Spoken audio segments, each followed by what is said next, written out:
teman-teman sadar ya, kemarin kita sempat bahas sedikit tentang ekonomi Indonesia bro ya. Ya. Dimana kita bahas tentang deflasi dan benar setelah kita buat margin call-nya langsung banyak berita ya. Ya. Bilang ya ada instansi besar bilang suruh belanja. Pertanyaan gue cuma satu ya kan. Lu yang naikin harga semua barang dia naik dengan lu mencetak uang lebih banyak. Nah, lalu masyarakat kesulitan untuk belanja, terjadi deflasi ya. Masyarakat kesulitan untuk belanja karena nggak punya uang bro. Ketika mau belanja cabenya mahal, mau belanja dagingnya mahal. Padahal karena uangnya dicetak nih. Ya. Terus instansi yang sama itu bilang, ya udah kalian suruh belanja. Pertanyaan gue cuma satu, dari mana uangnya deh? Uangnya dari mana deh? Lu yang cetak uangnya, lu edarin yang banyak gitu kan. Lu banjirin ya, money supply negara ini dibanjirin. Cetak. Terus gitu ke harga barang mahal, orang tuh mau nabung, disuruh belanja. Dari mana uangnya? Nah itu dia kenapa gue nggak suka dengan rezim ini bro ya. Jadi gue nggak suka dengan beberapa elit ya bro, yang bikin semuanya terjadi kayak seolah-olah kayak semua masyarakat tuh bodoh bro. Ya. Gue kasih tau kayak kita ngomong di sini ya, sering kita kadang ngomong tegas ke kalian. Itu bukan karena kita ngerasa kita lebih jago dari kalian, bukan. Tapi kita itu pernah ada di posisi kalian ya. Jadi gue juga dulu kayak gitu, gue pikir. Kan dulu gue ngerokok bro, zaman SMP, gue ngerokok Sampurna. Kok mahal ini? Dulu 18.600 naik 21.000, 24.000. Gue tuh awal mikir inflasi itu dari rokok sebenarnya bro. Iya.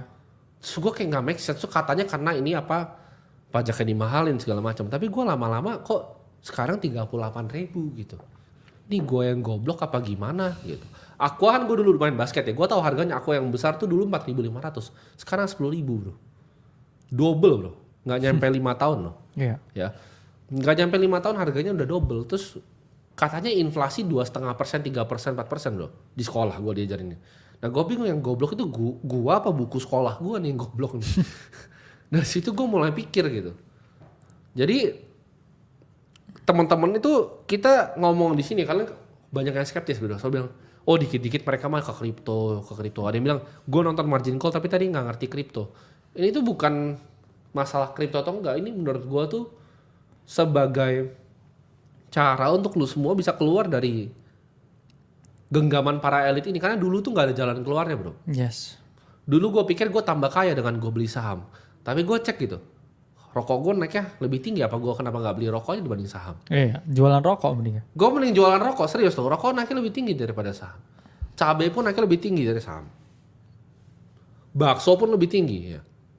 Jadi gue bingung, harusnya gue beli apa nih? Beli rokok atau beli saham? Nah gue mulai samain. Jadi uang gue ketika gue beli saham sama uang gue untuk beli rokok, ketika dijual dari saham untuk beli rokok, yang terjadi apa bro? Sama. Nah di situ gue mulai mikir. Iya.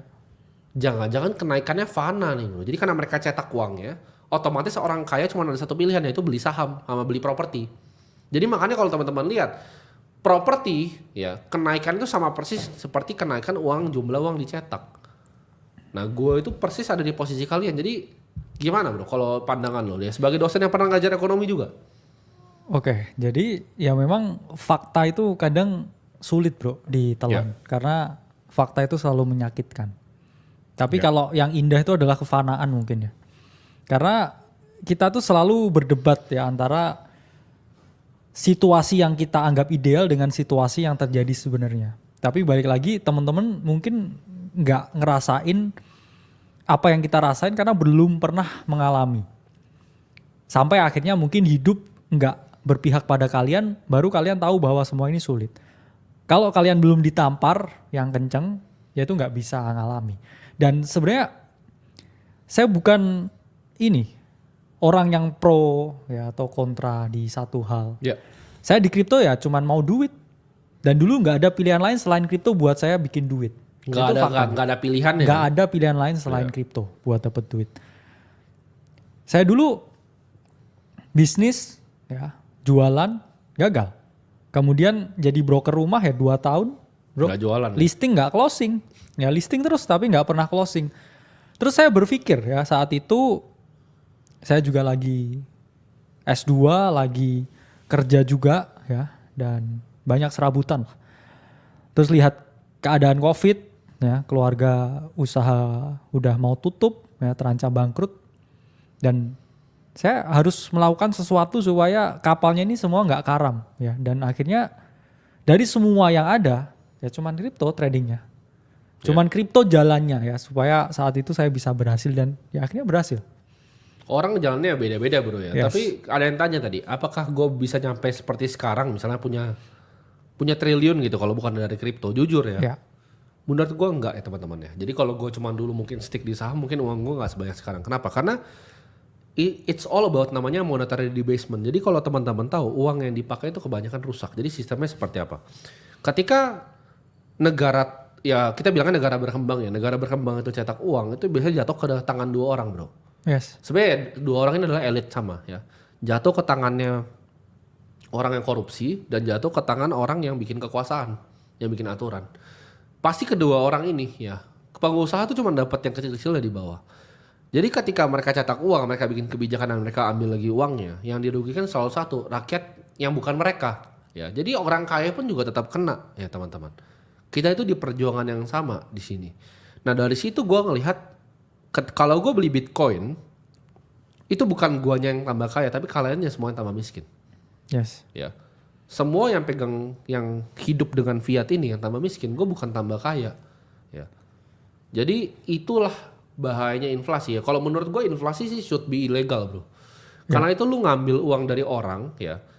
Lu udah ngambil dari tabungan dia. Ketika lu nabung nih uang lu diambil misalnya 5%, let's say 5%. Ketika lu belanja semuanya tambah mahal. Itu apa? Bukan kecurangan luar biasa. Dua arah jadi diambilnya. Dari barang yang lu keluarkan untuk beli dan dari tabungan lu sendiri. Jadi kalau lu masih ngira kripto itu sesuatu yang apa ya? Gue juga tadi ada bilang, gue margin call tapi gue nggak suka kripto bro. Gue kasih cerita real ya teman-teman ya. Hari Sabtu kemarin, gue punya teman ya yang lagi transaksi di Shanghai ya. Teman gue ini transaksi di Shanghai, terus lupa bawa uang. Akhirnya decide untuk pay pakai kripto. Nggak punya broker kripto, telepon gue di siang-siang. Gue lagi ngopi sama dia di bawah ya. ya, Gue ngopi sama dia. Akhirnya situ kita bahkan mikir gitu. Coba deh, apakah ada cara lain untuk transfer uang di Sabtu siang dari Indonesia ke Shanghai dalam waktu 1 detik? Dan lu ngomong ke gue, lu bisa ngomong ke gue bahwa kripto itu bukan masa depan. Itu lu yang bodoh teman-teman. Ya. Ini bukan kasar nih gue ngomongin. Karena gue mau kasih tau, karena itu beneran kebodohan gitu. Lu harus bisa bijak untuk mengerti ya, punya pengetahuan akan kripto itu apa dan punya cukup understanding ya. Untuk cara bekerjanya seperti apa. Ini adalah memang masa depan dari dunia ini. Kalau lu nggak mau belajar sekarang ya lu pasti ketinggalan.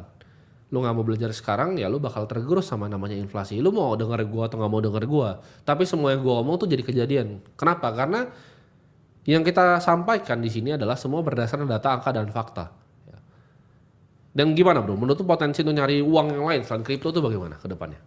ya, sangat sulit. Kenapa? Karena kalau saya lihat ya, pertama teman-teman ini harus paham ya bahwa aset kripto ya, kita ngomongnya Bitcoin, itu ada yang against ya bro, USD dan juga against mata uang sendiri.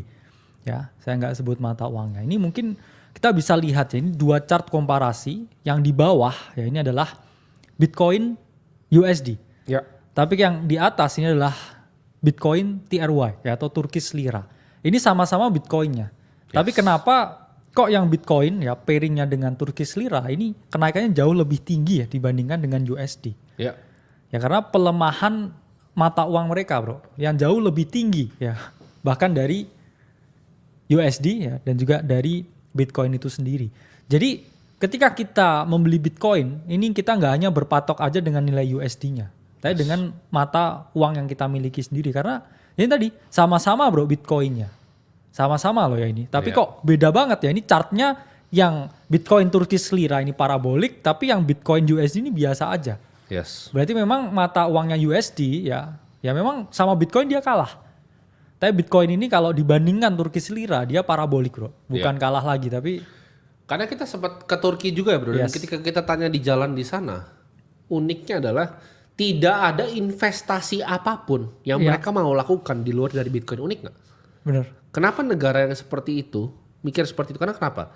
Satu, kebijakan pemerintah yang salah, satu kebijakan rezim yang salah, orang elit yang salah, dampaknya ke semua masyarakat. Ketika inflasi udah seperti di Turki, itu mereka beneran bilang loh, nggak bisa. Lu mau beli properti di sana nggak bisa. Ya. Lu mau beli makanan sana sulit. Nggak ada yang mau sentuh pasar sahamnya di Turki. Ya. Nggak ada satupun orang yang mau sentuh. Karena mereka sadar sahamnya naik, tapi liranya juga naik barengan. Nol jadi. Sebenarnya mirip seperti tempat kita. Cuma orang nggak sadar aja. Ya. IHSG itu mau naik, ya. Sama IDR itu sama sebenarnya. Sama IDR dicetakin terus sama. Ya. Jadi ya nggak ada opsi lain bro, gitu. Tempat lu nabung tuh literally nggak ada opsi lain. Dan kalian mau taruh uang di mana sih? Mau di bank mana? Mau di bank di Swiss kah? Mau taruh di bank di Singapura, di DBS? Lu mau taruh di Hong Kong kah uang lu? Tidak ada yang lebih aman dari enkripsi kripto karena itu matematika bro. Ya. Dan kita berdua pun walk the talk bro. Kita nggak di sini ngomongin kripto dan kita nggak punya kripto ya. Kalau lu berapa persen bro dari uang lu dari kripto? Iya 90%. 90% ya. Itu bukan dari uang bro, bahkannya dari semua aset ya kayaknya. Ya, benar. Jadi ya lebih ya kalau 90%, 95% mungkin. Kalau dari semua asetnya. Betul. Jadi ada yang tanya, apakah Indonesia bisa seperti Turki? Ya enggak juga. Karena tergantung. Tapi gini, satu nanti kesalahan kebijakan kalian semua yang kena. Terus lu mau biarin tangan lu satu orang, satu elit itu gue sih enggak ya. Ya. Jadi antara lu pilih kan, lu mau fokus di apa yang lu bisa kontrol atau hal yang lu tidak bisa kontrol teman-teman. Setuju. Ya.